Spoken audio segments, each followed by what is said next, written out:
दर्शकबिन नमस्कार, तपाईहरुलाई स्वागत छ हाम्रो च्यानल जनता खबर टिभीमा। यदि हाम्रो च्यानललाई अहिलेसम्म सब्स्क्राइब गर्नु भएको छैन भने सब्स्क्राइब गरी नजिक रहेको बेल आइकन दबाई हामीसँग जोडिनु होला। दर्शकबिन फेरि पनि हामी तपाईहरुमाझ निकै विशेष खबरका साथ उपस्थित भइसकेका छौं। यो भिडियोलाई अन्तिमसम्म हेरी हामीले साथ दिनु होला।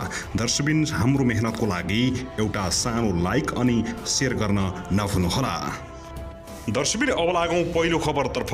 जनता समाजवादी पार्टी 8 मन्त्री र 2 राज्य मन्त्री सहित सरकारमा जाने भएको छ। आज बालुवाटारमा प्रधानमन्त्री तथा नेकपा एमालेका अध्यक्ष केपी शर्मा ओलीसँग जसपाका अध्यक्ष महन्त ठाकुर, नेताहरू राजेन्द्र महतो, लक्ष्मणलाल कडा लगायतले छलफल गरेका थिए। छलफलमा अहिलेसम्म भएको कामको समीक्षा भएको नेता कडाले जानकारी दिएका छन्। उनले आफ्नो पार्टीमा छलफल गरेपछि मात्रै सरकारमा जाने विषयमा टुङ्गो लाग्ने बताएका छन्। सरकारमा आउन त प्रधानमन्त्रीज्यूले सुरुदेखि नै भनिराख्नु भएको छ। मन्त्रालयका विषयमा 8 मन्त्री र 2 राज्य मन्त्री भनेर अस्तिदेखि नै भन्नु भएको छ। हाम्रो पार्टीभित्र विवाद छ, छलफल भएको छैन। हामी भित्र छलफल गर्छौं, त्यसपछि मात्रै कुन मन्त्रालय लिएर जाने भन्ने कुरा टुङ्गो लाग्ला, उनले भनेका छन्। उनले सिङ्गो पार्टीको विवाद तत्कालै समाधान नहुने भएकाले आफ्नो समूहभित्र मात्रै छलफल हुने बताएका छन्। संविधान संशोधनका लागि सरकारले 5 सदस्यीय कार्यदल बनाएको छ। पार्टीका अध्यक्ष उपेन्द्र यादव पछि सरकारमा नजाने र ठाकुर पछि सरकारमा जाने पक्षमा उभिएका छन्। पार्टीको विवाद उत्कर्षमा पुगिरहेका बेला जसपाको ठाकुर पछि सरकारमा जान लागेको हो। दर्शकबिन त्यसगरी यता भने लुम्बिनी प्रदेशको राष्ट्रिय सभा सदस्य उपनिर्वाचनमा नेपाली कांग्रेसका उम्मेद्वार दीर्घनारायण पाण्डे विजयी भएका छन्। उनी प्रतिद्वन्द्वीलाई 528 मतभारले पछि पार्दै विजयी भएका हुन्।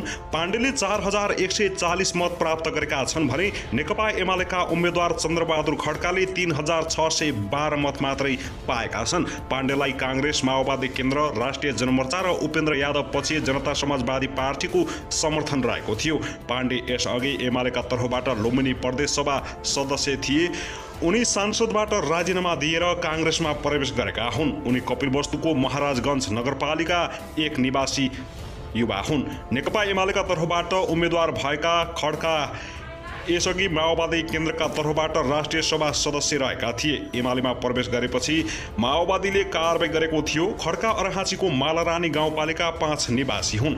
घोराहीमा बिहान 9 बजेदेखि सुरु भएको मतदान 3 बजे सम्पन्न भएको हो। निर्वाचनमा 297 मत खसेको थियो। 3 स्थानीय तहका प्रमुख मतदानमा सहभागी भएका थिए। दर्शकबिन त्यसगरी संसद विघटन सम्बन्धी मुद्दाहरूको सुनवाईका लागि गठित संवैधानिक इजलासबारे विपक्षी कानुन व्यवसायीहरूबाट गम्भीर प्रश्न उठेपछि सर्वोच्च अदालतका वरिष्ठ न्यायाधीशहरू छलफलमा जुटे पनि आज कुनै आदेश जारी भएन। संवैधानिक इजलासमा रहेका 2 न्यायाधीश हट्नुपर्ने भन्ने विपक्षी कानुन व्यवसायीहरूको दबावपछि भएको बहसमाथि आन्तरिक छलफल भएको हो। तर इजलासमै एकमत नभएपछि आज कुनै पनि आदेश जारी नभएको बुझिएको छ। संवैधानिक इजलासमा रहेका न्यायाधीशहरूसँग प्रधान न्यायाधीश चोलेन्द्र शमशेर जबराले संयुक्त रूपमा र न्यायाधीशहरूबीच बेग्ला बेग्लै छलफल गरे पनि कुनै आदेश जारी नभएको सर्वोच्च अदालत स्रोतले जनाएको छ। प्रधान न्यायाधीश सहित सबै न्यायाधीशहरू सर्वोच्च अदालतबाट बाहिरिएका छन्। स्रोतका अनुसार भोलि संवैधानिक इजलासमै यसबारे आदेश सुनाइने भएको छ। विपक्षीले इजलासमा बस्न नमिल्ने भनेका न्यायाधीश दय तेजबहादुर केसी र बमकुमार श्रेष्ठले आफूहरू कुनै वकिलले भनेका भरमा इजलासबाट बाहिर नजाने चेतावनी दिएका छन्।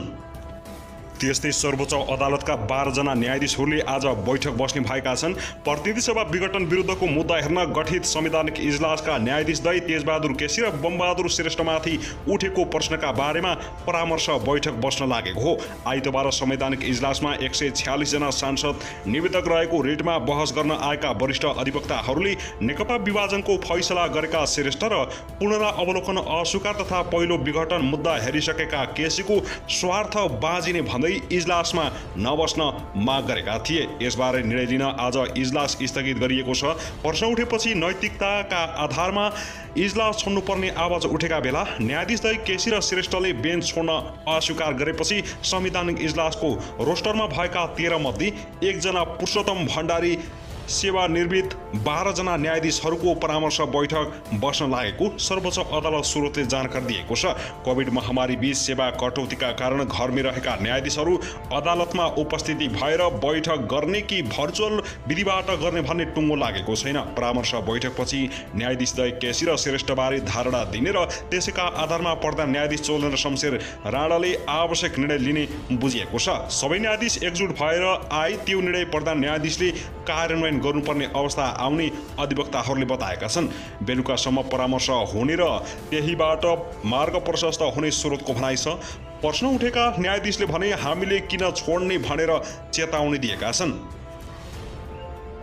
दर्शमी त्यसगरी संस्कृति पर्यटन तथा नागरिक उडान मन्त्री भानुभक्त ढकालले एमाले र जसपालाई विभाजन गराउन नेपाली काङ्ग्रेसले प्रधानमन्त्रीमा दाबी गरेको आरोप लगाएका छन्। सोमबार न्युज एजेन्सी नेपालसँग कुरा गर्दै मन्त्री ढकालले नेकपा एमाले र जनता समाजवादी पार्टीलाई विभाजन गराउने मनसायका साथ नेपाली काङ्ग्रेसका सभापति शेरबहादुर देउवाले प्रधानमन्त्रीमा दाबी गरेको बताएका हुन्।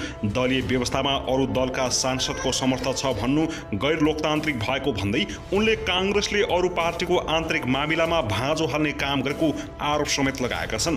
मन्त्री ढकालले संविधानको धारा 76 को उपधारा 5 को निर्दलीय कोडबाट व्याख्या गर्नु नहुने पनि बताएका छन्। देशमा बहुदलीय शासन प्रणाली रहेको उल्लेख गर्दै यस प्रणालीभित्र निर्दलीय आचरण अनुरूपको राजनीति गर्न खोज्नु प्रतिगमन भएको उनको तर्क थियो।